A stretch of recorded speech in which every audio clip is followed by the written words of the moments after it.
and welcome to today's Battle Mech review. Today we're going to be looking at one of Clan Wolf-In-Exile / Clan Wolf second wave Battle Omni-Mech. It's a little bit later than the actual second wave of the Clan Invasion era, but it's a second wave mech because it's one of those machines that the Inner Sphere saw in the second round of Clan fighting.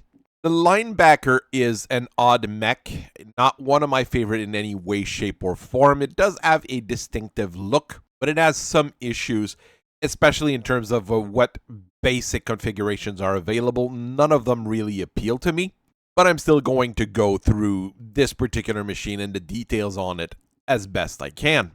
So let's get into it.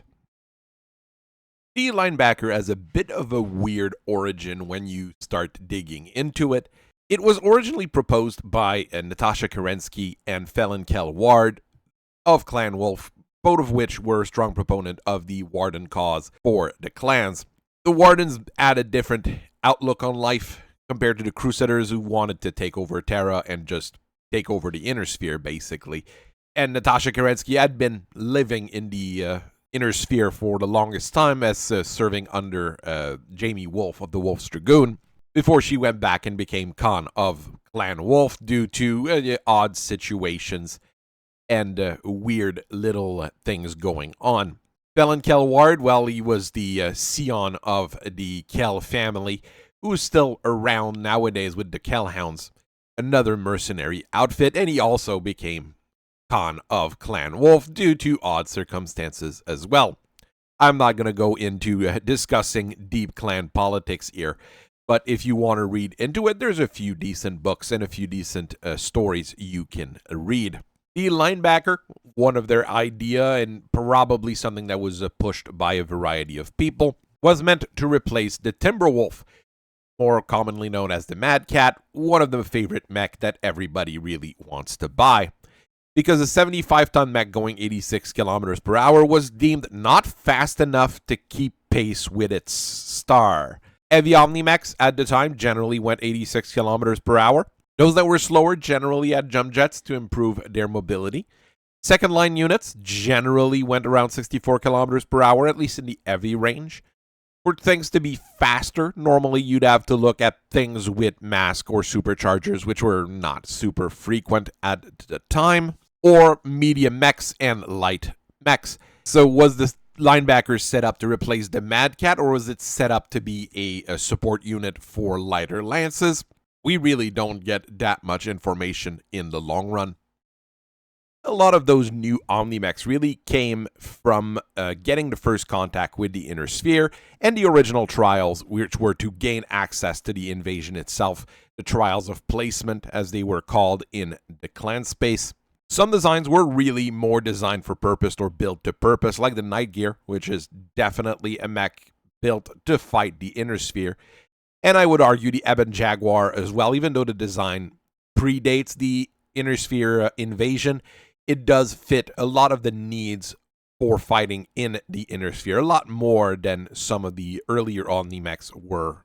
You had other machines that were built for even more lightning warfare and super short engagement, like the Black Lantern, which were very inspired by the trials of placement, which was far more indicative of the clan way of warfare compared to the Inner Sphere way of warfare, or how you would fight an enemy, which has superior logistics and superior numbers. The Linebacker kind of feels like it's in the middle of the two, built to purpose, but the purpose itself is a little bit hard to nail down. Like I said, is it supposed to be an anchor for lighter formations? Is it supposed to be a flanker for heavier formations? And when you read what people have said about it and what the original engineer the design specs were given, you're not quite sure where it actually stands in this whole gimmick idea there. So let's look at those base specifications that the engineers were given here. The Linebacker is a fully modern Omni-Mech, and it uses all the fancy gadget, all the fancy bells and whistles that you can put in a clan machine. You have an endosteel chassis, giving you a weight saving of about 3 tons compared to a standard chassis here, and 10 tons of ferrofibrous armor, which is decent enough on a fast heavy mech. Not the heaviest you can get, but it will protect you from most things for a decent amount of time. And to go fast, It does use a monstrous 390XL fusion engine from Heavy Force, which will give you a speed of about 97 kilometers per hour in a straight line, which is very decent for a 65-ton machine. The base setup also includes 14 double heat sinks, so you've got decent heat management from the get-go, but it only leaves you 17.5 tons of pod space on a 65-ton machine, which might look a little bit light, and I would say is a little bit light when you're dealing with an heavy mech. And that's when I start looking at the linebacker and try to figure out what its actual role or actual position is supposed to be. I really can't pinpoint what a lot of those original configurations that they got for the linebacker, what they were actually supposed to be. Your prime configuration is supposed to be a sniper, I guess, a fast sniper with a pair of ERPPCs, giving you a very nice punch and the ability to just head cap just about anything in a quick one-time shot, but you don't really have enough heat sinks to keep using them steadily. And for support, you've got really minor weapons, a 5-rack LRM, which can be good for shooting smokes, I guess, and a 4-tube Streak SRM, giving you some decent punch against vehicles or when crit seeking. To protect you in the rear, you've got an ER small laser, normally. Sometimes it's flipped over to be front-facing. It really depends on what the pilot wants. On a pod-equipped mech, that's even easier to do than on a regular mech. Then you've got Configuration A, which is also a double energy configuration with a pair of ER large lasers, backed by a pair of ER medium lasers in the right torso.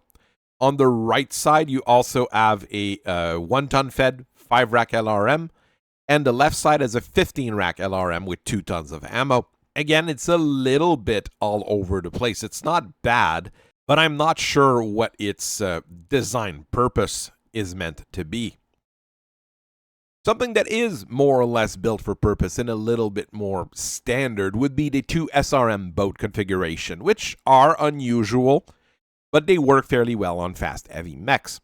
SRM boats, I'd normally more see them on light mechs, fairly popular on those as crit seekers or as tank hunters, basically. Configuration D carries 3 tons of Streak SRM to be fed into 4 6-tube Streak SRM, making sure that every shot counts, and that's more than enough ammo for most type of engagements.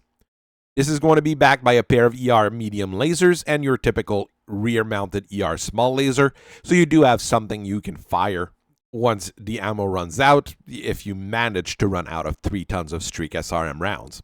A derivative of this is Configuration F, which came out during the Jihad, which uses 4 6-tube standard SRMs, backed by an ERPPC. So you've got that head capping weapon, and you've got those tank hunting SRMs. To make sure that your missiles actually connect, you get a one-shot NARC missile beacon launcher. Rather than having the full launcher, it's really just a NARC beacon stuck on a rocket that you can shoot at whoever you need to mark. Not my favorite type of setup. I'm never a huge fan of NARC beacons to begin with, but I understand where this is coming from, and with standard SRMs, you can use more specialty ammos, like smokes, once again, or Inferno if you want to burn things to a crisp. I am trying to group the linebackers into various groups. It is quite difficult because their configurations are a bit all over the place. But I'll say here, those 2 configuration B and C are more ballistic linebackers, I guess. Configuration B uses a Gauss rifle to be a sniper. So you've got another fast sniper configuration. And this is backed by 2 ER medium lasers in the right arm and 1 in the left arm. And you still get that rear-mounted ER small laser. Is it a bad setup? I don't think so. But once again, I mean, the original configuration is already a fast sniper, so you just are doubling down on something that already exists.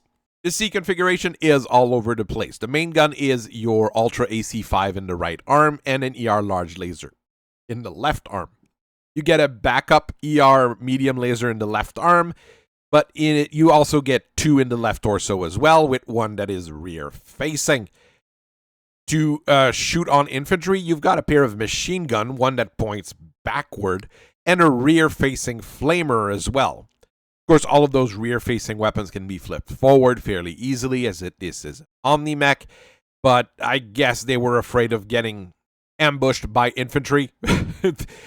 I'm honestly not sure how that setup became standard in a way. From a design perspective, I would say the next two configurations are at least more normal, at least in my opinion. Configuration H is your heavy laser configuration, as usual, and it does that with a pair of heavy large lasers. Heavy large lasers are really devastating, great weapons outside of the sheer amount of heat that they generate. You will need extra heat sinks to be able to survive shooting both of those. To back up those two heavy large lasers, you get two ER medium lasers who have about the same range, and that typical ER small laser mounted in the butt. You get extra double heat sinks, and to help you be a little bit more mobile, you get 6 jump jets on top of it. I'd probably strip those jump jets off and add extra double heat sinks, but that's just me. Being an Omni-Mech, you can do pretty much whatever you want with it.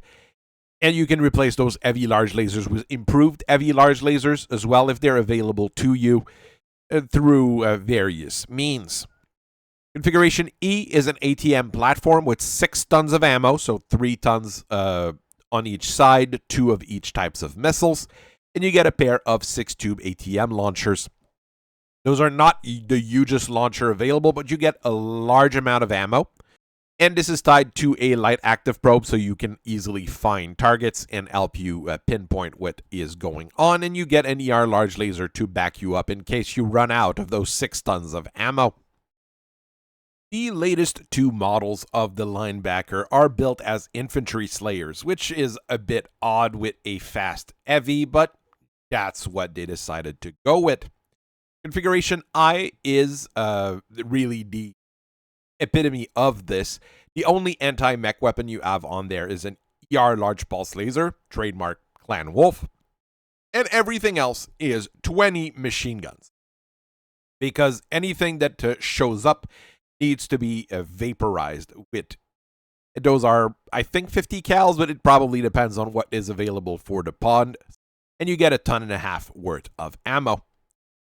The engine is also tied to a supercharger, so you can go even faster to find that infantry and squash it. And in order to find said infantry, you get an active probe. So basically, whatever unarmored targets you see will just be vaporized in a blur of bullets. If instead you prefer burning people alive rather than just shooting them, you've got Configuration T, which uses a pair of plasma cannon, each fed with 2 tons of shooting foam.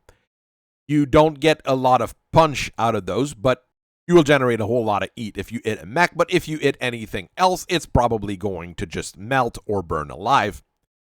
Once again, you get an active probe to find your targets, and you get a flamer that shoots backwards because if something gets behind you, it needs to burn as well.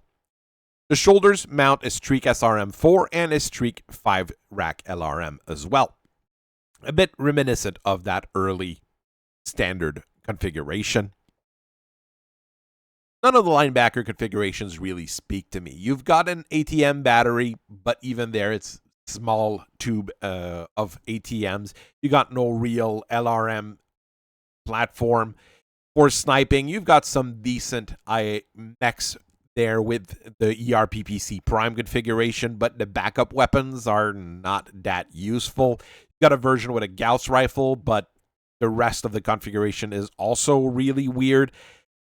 I'm not a fan of any of those standard configuration. Even when I start playing with the internals, trying to make a configuration that would fit me or Flanagan's work, I can't find something that really works for us. Wanting to replace the Timberwolf with something that fills no useful role is really a weird flex by the Wolves. And the fact that it was produced mainly by the Wolves-In-Exile makes it even weirder. The best thing I can say is that you save about $4 million per head compared to the Timberwolf, but the Mad Cat is better in most situations, and you're going to get more buyers for the Mad Cats just because of, well, its reputation. Those are more common than I would like. You've got a lot of people walk up to us and say, like, yeah, can you fix it? Can you equip it differently? I can't play with the internals since it's an Omni. I can't mess with the machine too much other than putting pods on. Honestly, not a thing that I would jump at to build a formation. So I hope you guys have a very nice rest of your day. I thank you very much for listening to me for so long, and I'll see you guys later. Bye-bye.